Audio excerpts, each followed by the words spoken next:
Hi friends, IPL 2024 సీజన్లో Mumbai Indians team అంతగా ఆకట్టుకోలేకపోయిన విషయం సర్వత్రా తెలిసిందే. ఒక జట్టులో కెప్టెన్సీ వివాదంపై ఏడాదంతా వార్తలు వచ్చాయి.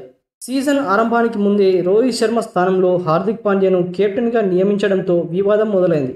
ఈ నిర్ణయం రోహిత్ శర్మ అభిమానులకు అంతగా రుచించలేదు.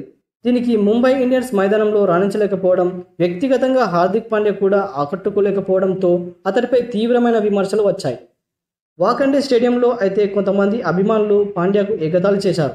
అయితే టీ20 వరల్డ్ కప్ 2024 గెలుపులో వైస్ కెప్టెన్గా కీలక పాత్ర పోషించడంతో హార్దిక్ పాండ్యాను విమర్శించిన వారు సైతం మెచ్చుకున్నారు.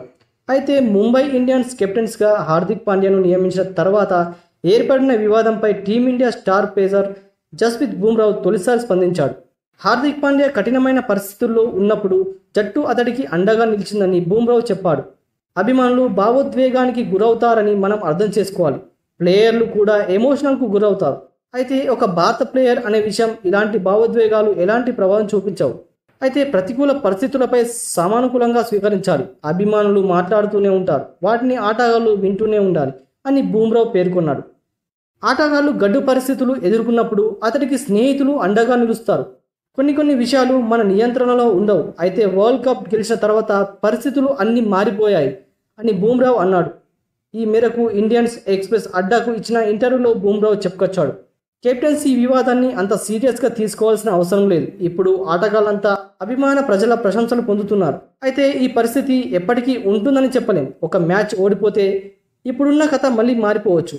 జనాల్లో అమితమైన ఆదరణ పొందిన ఆట ఆడుతున్నాం.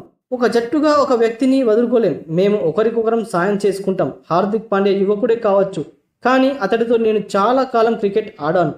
ఈ విషయాన్ని పెద్దగా చెప్పాల్సిన అవసరం లేదు.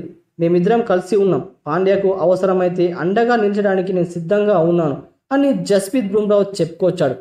ఫ్రెండ్స్, ఈ విషయంపై మీ అభిప్రాయం ఏంటో కామెంట్ బాక్స్లో కామెంట్ చేయండి. అలానే వీడియో నచ్చితే లైక్ చేసి సబ్స్క్రైబ్ చేసుకోవడం మర్చిపోకండి. Thank you friends.